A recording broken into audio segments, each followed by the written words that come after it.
반갑습니다. 계속해서 우리는 죽음에 이르는 죄 시리즈를 함께 나누었습니다. 오늘은 그 마지막 시간으로 허영에 대해서 함께 나누고자 합니다. 지난 시간까지 나누었던 이 7가지를 우리가 좀 생각을 해보면요, 이거는 확실히 죄야 라고 우리가 듣지 않았어도, 꼭 말씀을 나누지 않았어도 그래 이거는 죄지 라고 딱 생각하는 것이 있는 반면에, 또 7가지 중에서 뭐 이런 것까지 죄가 돼? 라는 것도 있었죠.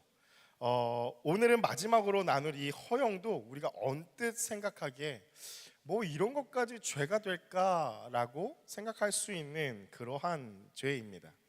그러나 앞에서 본 다른 죄들과 같이 이 허영 역시 상당히 중요한 의미의 죄라는 것이죠.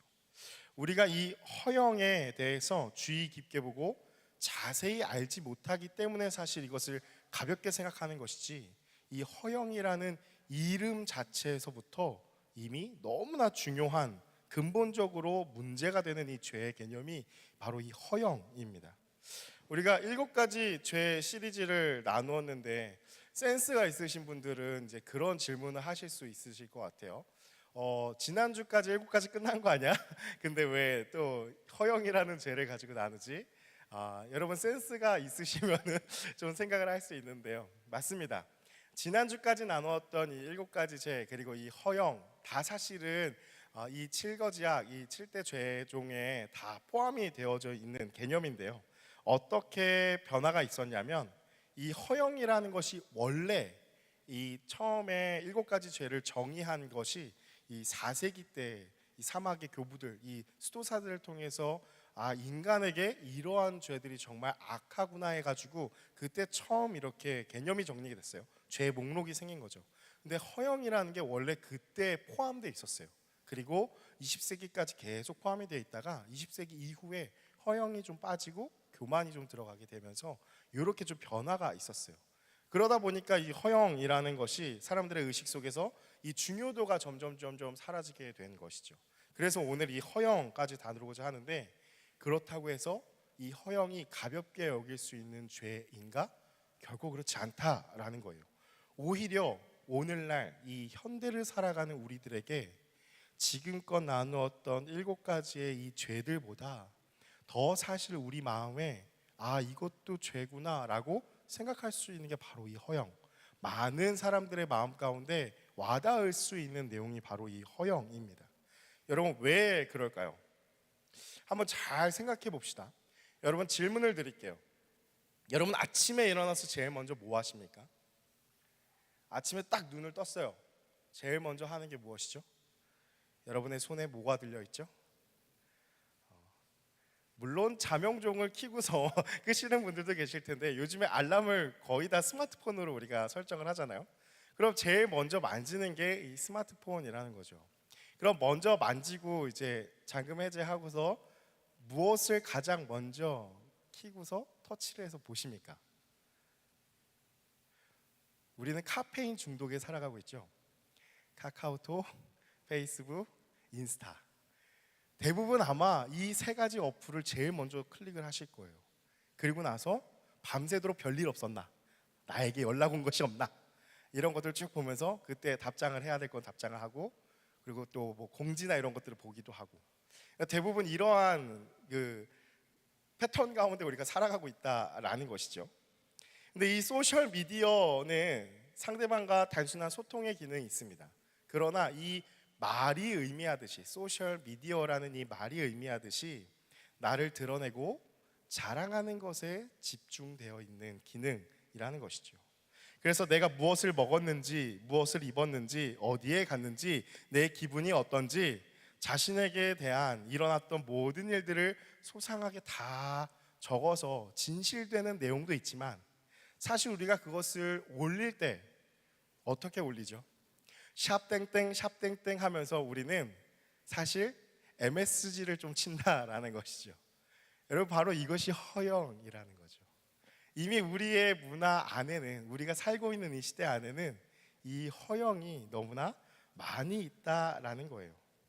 그래서 사진에 필터도 씌우고 글도 과장해서 이렇게 씁니다. 그래서 마치 정말 예쁘지 않은데 정말 예뻐 보이는 것처럼 꾸미고, 정말 별로였지만 하루의 인생, 이 삶이 조금 힘들었지만 이 글은 어떻게 쓰죠? 최고의 하루였다 이러면서 이제 샤워를 붙여 나가는 그러한 것이 바로 우리가 지금 살아가고 있는 그 모습의 그 패턴이라는 것이죠. 결국에는 우리가 집중하는 것이 있다면 이 소셜 미디어를 통해서 사람들의 관심에 우리는 집중하고 있다라는 거예요. 그래서 좋아요와 댓글, 이 팔로워 숫자들에 되게 민감하게 반응을 하는 것이죠. 많은 사람들이 자신이 올린 이 자랑을 보고 부러워하고 좋아요를 누르고 또 자신을 떠받들기 원하는 그 영광을 얻으려고 하는 마음이 우리 마음 가운데 다 있다라는 거예요. 여러분, 이것이 바로 소셜 미디어의 숨겨진 진실입니다. 그 이면에 우리가 너무나 익숙하게 하고 있지만 사실 익숙함 가운데 젖어 있는 것이 우리는 허영을 계속해서 쫓고 있다라는 것이죠. 여러분, 여기서 이것에 자유한 사람이 얼마나 될까요? 저는 뭐 소셜 미디어를 하지 않는데요. 맞아요. 저는 잘 별로 하지 않습니다. 근데 여러분, 자신이 능동적으로 게시물을 올리지 않는다고 할지라도 여러분, 맛집 하나를 검색할 때 무엇으로 검색하십니까? 여러분, 어디를 가야 돼요? 뭘로 검색하십니까? 여러분, 요즘에는 대부분 그냥 다른 거를 놓고서 이렇게 검색하고, 여러분 지도책 찾아보시는 분 계세요? 아무도 없죠. 대부분 다 인스타나 아니면 블로그나 누가 맛집이라더라, 누가 괜찮다더라, 어떤 셀럽이 여기 가봤는데 괜찮다라고 해시태그를 달아놨을 때 우리는 그 사람의 말을 신뢰하고 그 사람을 따라간다라는 것이죠.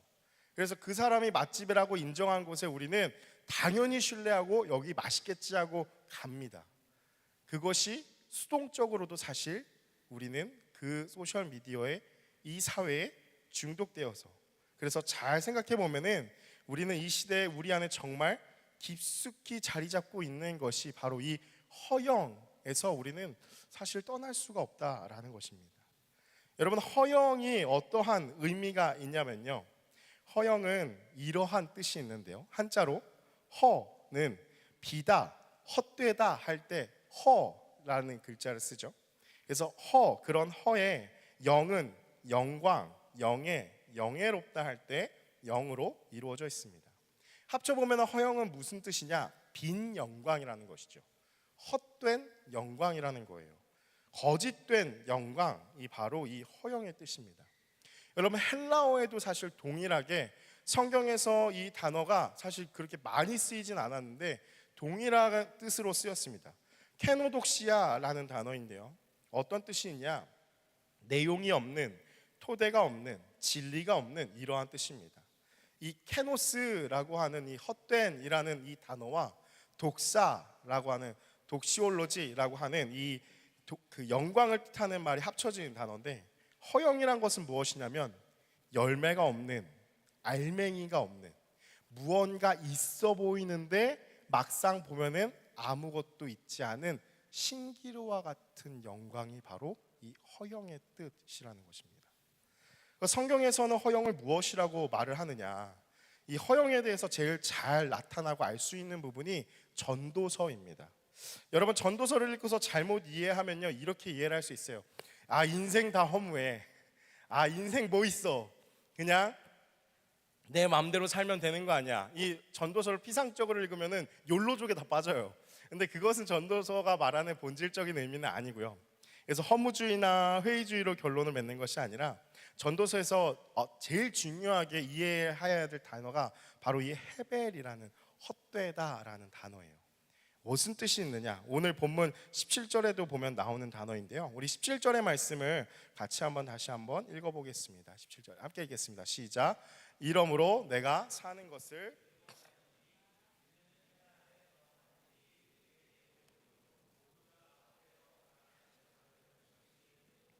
아멘. 여러분, 여기서 뭐라고 나타납니까? 모두 다 헛되어서 바람을 잡으려는 것이기 때문이로다 라고 할 때 이 헛되다, 헤벨이라는 단어가 쓰였는데요, 어떠한 단어냐면 내가 분명히 앞에 보여요. 아까 신기루와 같은 것을 잡는 것이 이 헛된 영과 허영심이라고 했잖아요. 헤벨도 마찬가지예요. 뭔가 분명히 보여요. 그래서 내 손을 이렇게 잡은 것 같아요. 꽉 잡고 있어요. 아, 여기 있겠지? 라고 생각하고서 아, 여기 있을 거야 하고 딱 펼쳐봤더니 아무것도 없는 거죠. 그게 헤벨이라는 단어의 뜻이에요.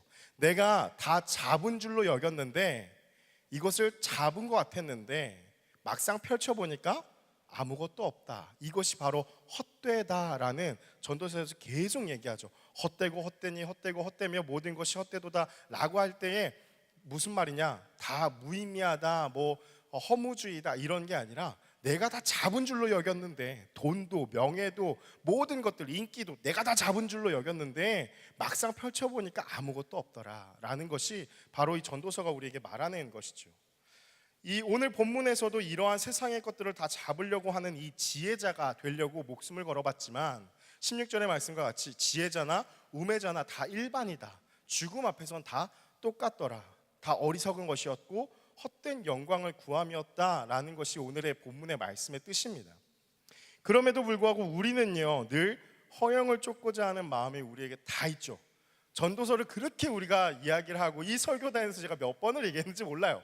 그렇게 얘기했는데도 불구하고 우리의 마음 가운데는 이 허영을 쫓고 바라보고자 하는 그 마음, 그것을 자꾸 채우려고 하는 마음이 있다라는 거죠. 여러분, 왜냐하면 에덴 동산에서 진짜 영광을 보았고 만족했던 삶에서 우리가 떨어져 나왔기 때문이죠. 그래서 우리 안에는 그 영광을 추구하는 마음이 있어요. 그런데 방향 설정이 잘못된 그 영광을 추구하는 것이죠. 바로 나의 영광을 추구하는 그 마음 때문입니다. 여러분, 이 허영으로 인해서 파생된 세 가지 허가 있는데요. 우리 제자훈련으로 유명한 교회가 있죠. 사랑의 교회.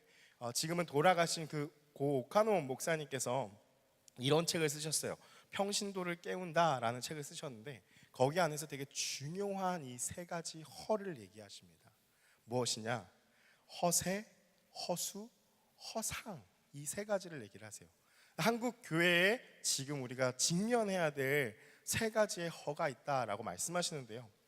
사실 공동체적으로 말씀하셨지만 깊이 들어가 보면은 결국에는 허영을 추구하는 우리의 모습이 다 녹아져 있다라는 것이죠.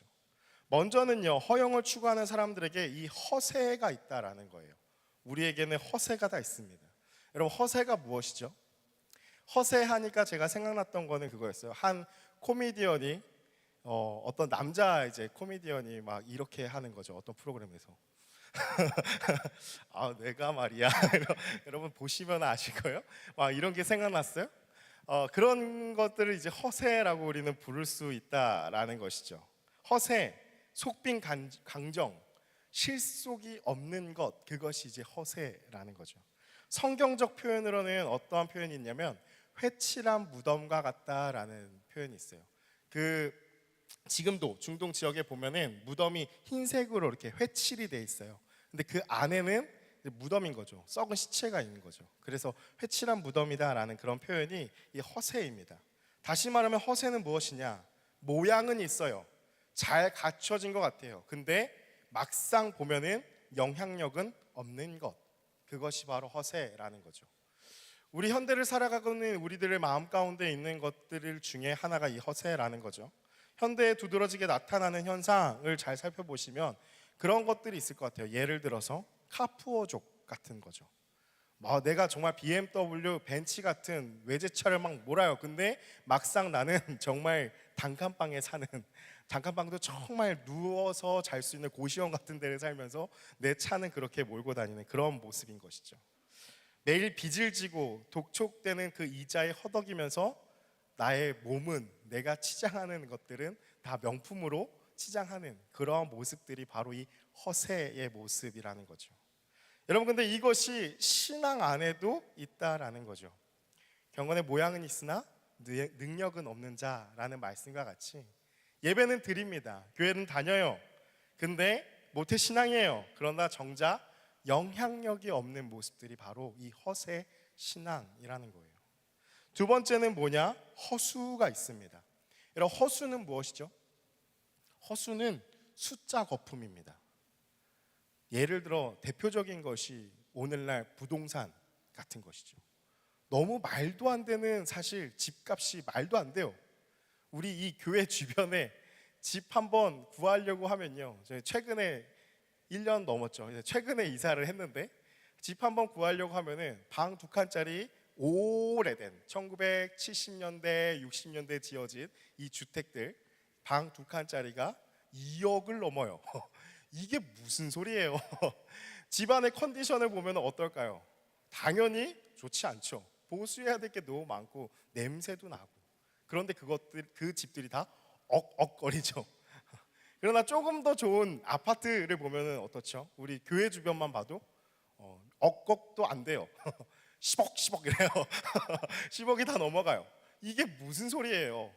사실 우리가 생각해 보면은 그렇게까지 천정부지로 솟아야 될 가격이 아니라는 거예요. 그렇게까지 사실 돈이 많이 들어가지 않아요.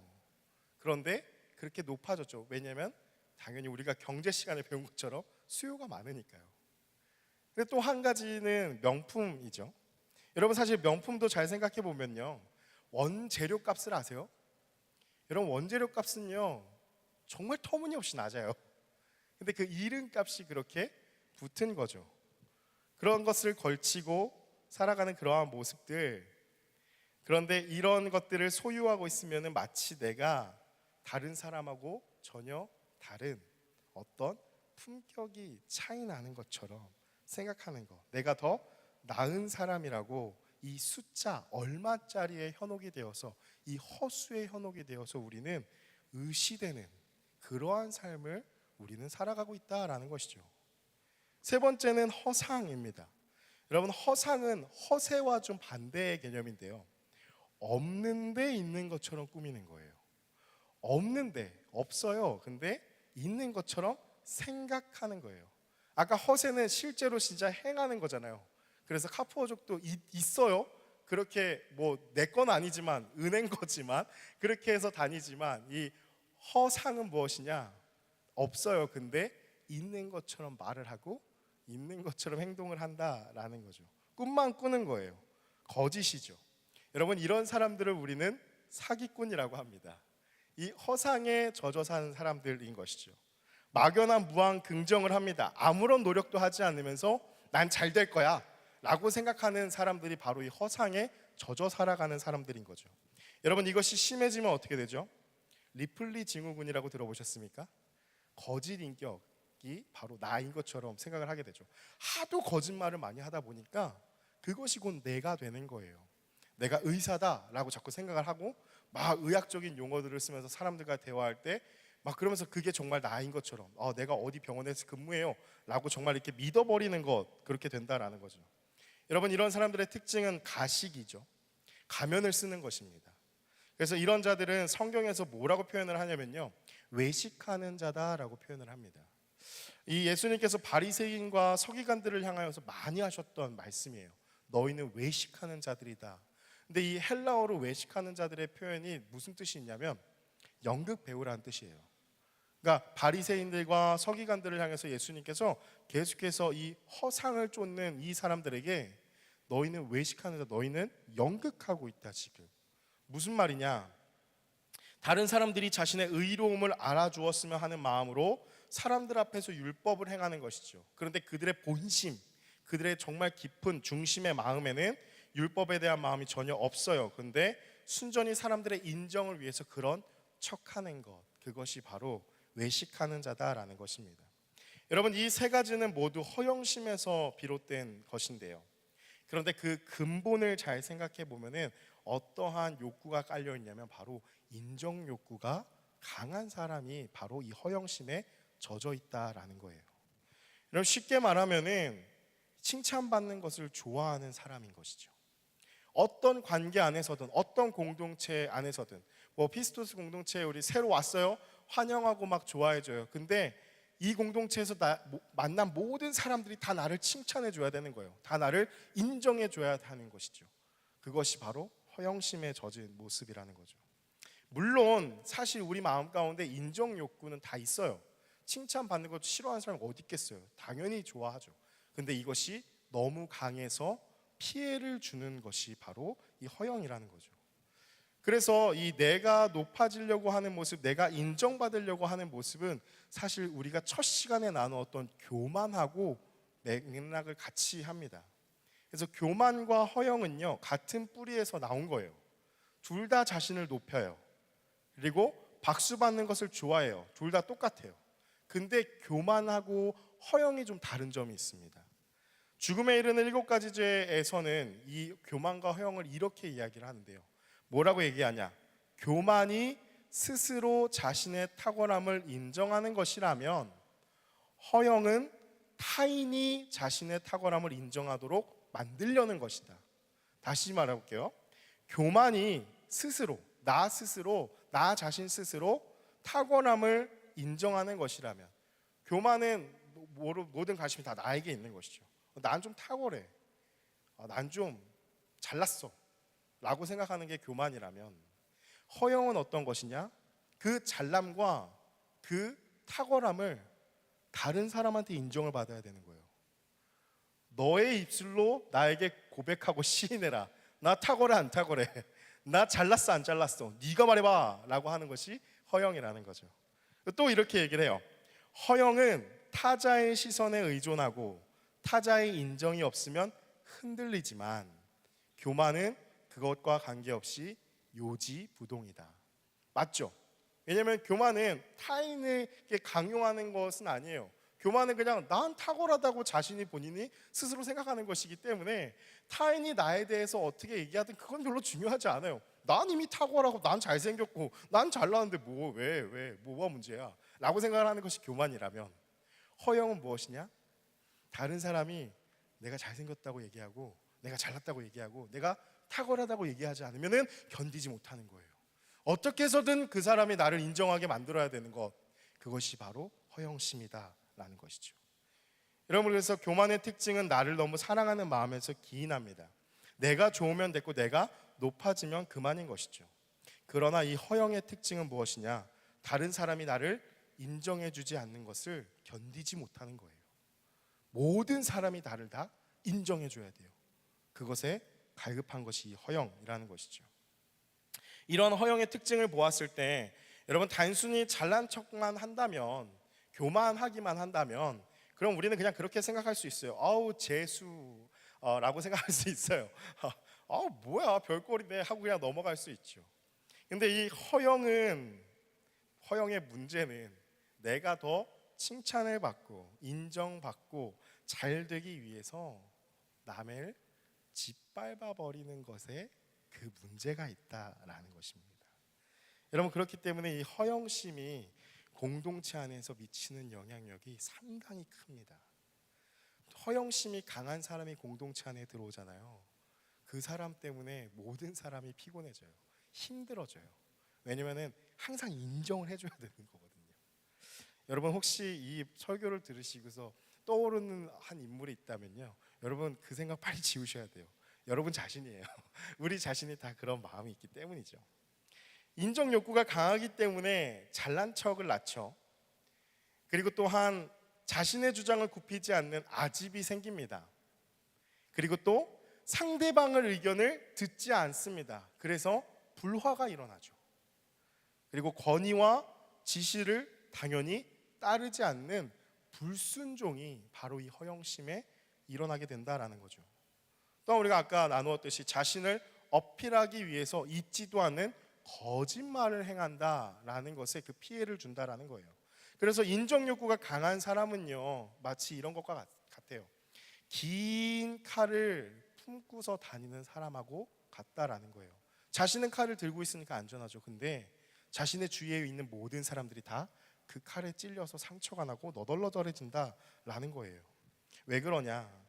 자신의 인정 욕구를 위해서 하는 그 말과 행동이 매우 감정적이고 욱하면서 상대방을 향해서 무차별적인 폭격을 가할 때가 많기 때문이에요.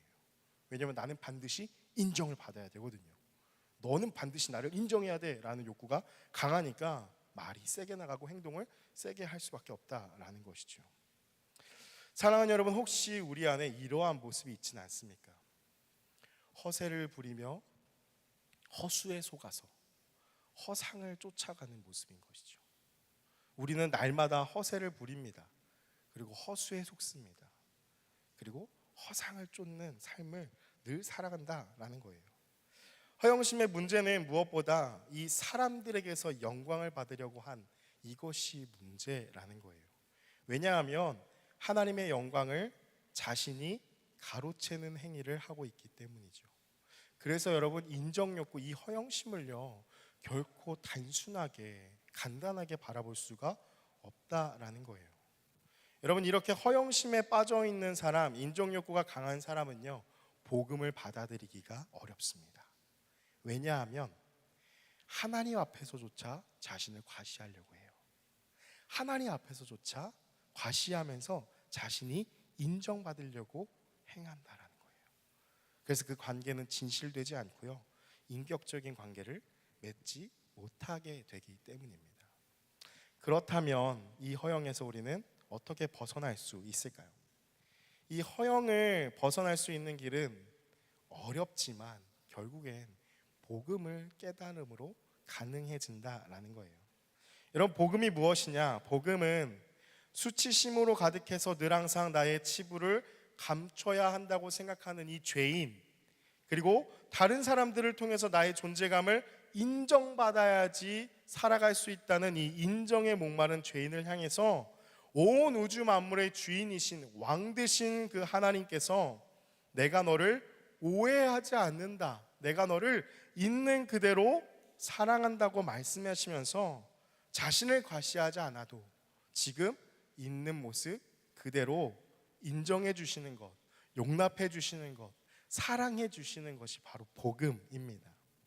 여러분, 우리는 세상의 것들로 나를 증명하기 위해서 온갖 경쟁에 성취와 성공, 명예에 대한 강박으로 젖어 있습니다. 그런 나에게 이 세상의 어떠한 것과도 비교할 수 없는 높은 가치와 비교할 수 없는 모든 것을 다 가지신 하나님께서 나를 자녀라고 불러주시는 것, 참된 가치가 있는 자녀로 삼아주시는 것, 그것이 바로 복음이라는 것이죠. 그래서 여러분, 우리는요 다 왕의 자녀들이라는 거예요. 우리 한번 따라서 같이 고백하기 원합니다. 우리는 왕의 자녀입니다. 여러분, 세상에 어떠한 높은 가치, 영광이라고 해도 만왕의 왕이신 하나님 앞에서는 당연히 헛된 영광일 수밖에 없습니다. 여러분, 어떤 것을 하나님과 비교할 수 있겠습니까? 어떠한 것도 하나님과 비교할 수 있는 게 아무것도 없다라는 거예요. 그래서 늘 성경은 우리에게 고백하는 것이 무엇이냐면, 푸른 마르고 꽃은 시드나 주의 말씀은 영원해 라는 찬양과 같이 늘 얘기하는 거예요. 모든 건 다 썩어질 것이다, 없어질 것이다. 그러나 하나님의 공의와 하나님의 사랑만은 영원할 것이다 라고 우리에게 말씀하는 것이죠. 그래서 나를 사랑하시는 하나님의 사랑을 알게 된다면 우리는 나를 위한 삶, 헛된 영광을 쫓는 허영심에 가득한 삶이 아니라 진정한 영광, 진정한 하나님을 온전하게 따르는 그 삶을 살아가게 된다라는 것입니다. 하나님의 영광을 추구하는 삶은 어떤 삶입니까? 여러분, 이것이 바로 허영에서 벗어날 수 있는 비결인데요, 내가 영광을 받는 자리에서 자꾸 물러나야 합니다. 누가 나를 칭찬해주고 누가 나를 향해서 박수 쳐주는 자리에서 자꾸 벗어나야 돼요. 왜냐하면 사람의 마음은요 그것을 좋아합니다. 그래서 그것에 젖어듭니다. 그런데 자꾸 누가 나를 칭찬하고 누가 나를 격려해 줄 때, 물론 격려는 좋은 거죠. 그러나 그 마음을 자꾸 잘 지켜야 돼요. 오직 하나님만 그곳에 주목받으실 수 있도록 하나님을 드러내려고 아둥바둥 힘을 쓰는 삶, 그것이 바로 허영심에서 벗어날 수 있는 이기는 비결이라는 것이죠. 내 이름이 높아지는 것에 관심이 있는 것이 아니라 어떻게 하면 하나님의 이름이 높아질까, 어떻게 하면 모든 열방이 하나님의 이름을 알 수 있을까 하는 마음이라는 것입니다. 사랑하는 여러분, 말씀을 마무리합니다. 죽음에 이르는 7가지 죄 시리즈를 함께 나누었는데요, 여러분, 이 시리즈를 나누었을 때 단순히 그냥 우리가 죄를 이야기하면서 죄책감을 좀 갖자라는 의미가 결코 아닙니다. 여러분, 이 죄들로 인해서 육신의 삶이 피폐해지기도 하고 무엇보다 영적인 죽음에 이른다, 하나님과의 관계가 단절된다라는 것을 깨달아야 한다라는 것이죠. 여러분, 우리가 이러한 죄에 대한 메시지를 들어도요, 오늘날은 너무 경각심이 없죠. 사실 8번의 메시지를 함께 나누었는데, 여러분, 우리 마음 가운데 여러분의 삶에 솔직히 말씀을 해보시면은 여러분 변화가 있습니까? 그것을 벗어나고자 하려고 하는 몸부림이 있습니까? 발버둥이 있습니까? 여러분 잘 생각해 보시면 우리는 이미 너무나 익숙해져 있다라는 거예요. 여러분 왜 그러냐면요, 하나님에 대한 오해가 많기 때문입니다.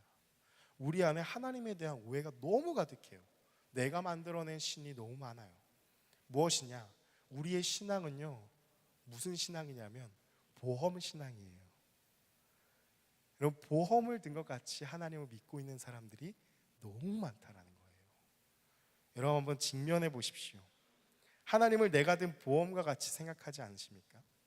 하나님은 항상 거기에 있어야 돼요. 내가 드러났으니까요. 그리고 내가 어려움이 생기면 그때 찾아가야 돼요. 평소에는 안 찾아요. 일이 생기고 어려움이 생기고 나를 좀 도와줄 일이 생겼을 때, 자동차 보험을 늘 들어놓고 사고 났을 때야 전화하는 것과 같이 그때 우리는 하나님을 찾는다라는 것이죠. 그래서 하나님은 내가 필요할 때 좀 와서 도와주고 위로도 해주는 존재로만 생각을 한다라는 거예요. 하나님은 늘 사랑이 많으시기 때문에 내 마음대로 살다가 뭐 수련회 때 한번 회개하자고 하면은 그냥 눈물 한번 쏟으면서 아 잘못했어요 한번 이렇게 말하는 것이 뭐 그럼 됐지 라고 생각하는 신앙이 많다라는 거죠. 그 저변에 깔려있는 건 무엇입니까?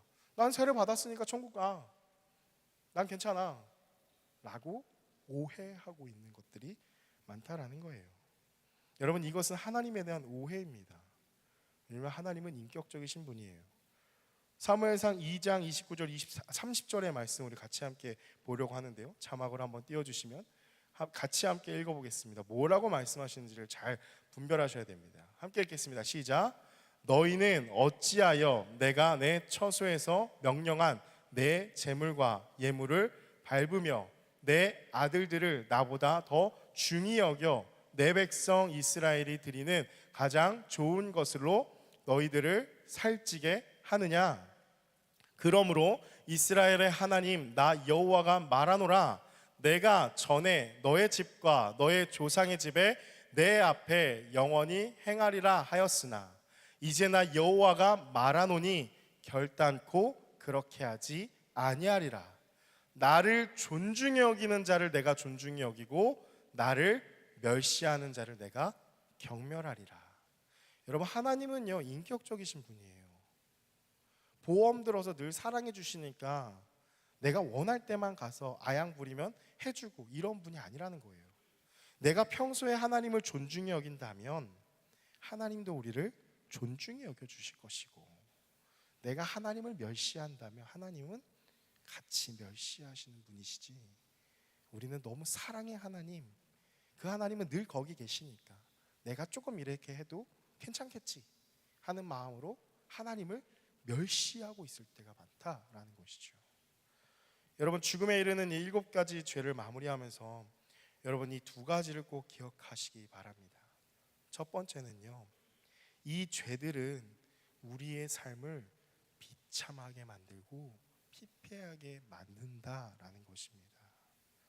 지금 당장 이 허영심에, 정욕에, 탐식에, 탐욕에, 분노에, 시기, 나태, 교만에 사로잡혀서 여러분 이 죄들에 사로잡혀 있을 때 사실 눈에 뵈는 게 없어요. 그리고 당장 눈앞에 결과가 막 나타나지도 않아요. 내가 교만하고 정욕에 사로잡혀 있고 탐식이고 나태한데 당장 다음날 당장 뭐가 일어나고 이러면 우리가 정신 차리겠죠. 근데 그러지 않아요. 그러다 보니까 우리는 그렇게 해도 되나 보다, 괜찮은 줄 생각해요. 그러나 여러분 죄는 결코 우리를 가만히 두지 않는다라는 사실을 기억해야 됩니다. 점점 조여오는 거예요. 그리고 나중에는 돌이킬 수 없도록 그 죄에 꽉 묶여있게 된다는 거죠.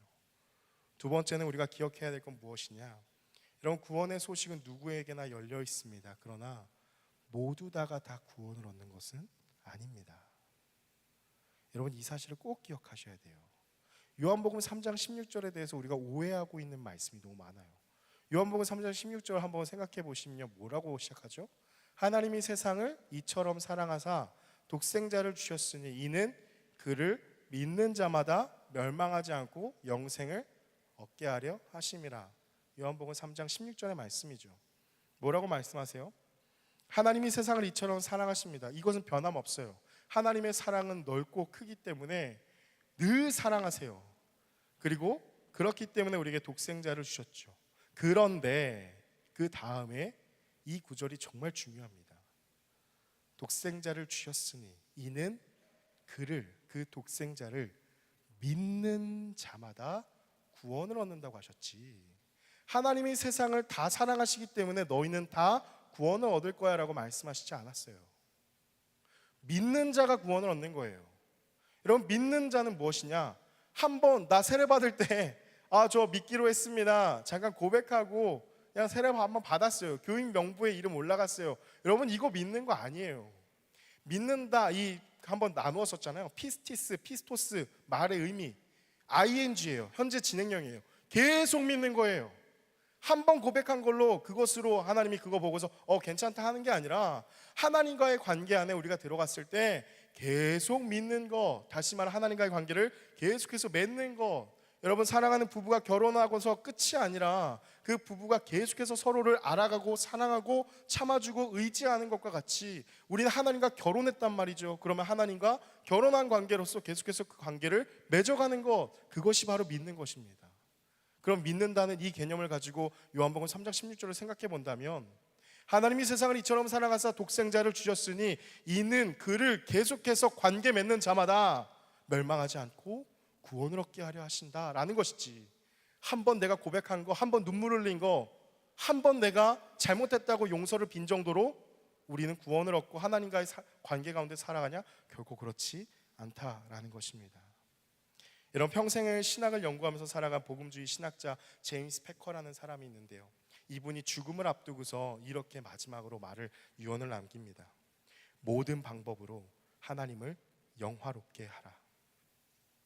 우리의 삶은요, 헛된 영광을 추구하는 것이 아니라 우리의 삶의 목적은 우리가 살아가면서 우리가 생기가 있을 수 있는 그때는 언제냐면 바로 하나님의 영광을 추구하게 될 때 우리는 비로소 살아나고 그것이 우리의 삶의 이유와 목적이 되기 때문에 이 제임스 패커라는 사람이 평생을 연구를 하고 신학을 하고 공부를 하면서 그의 마지막 순간에 내린 한마디가 이건 거예요.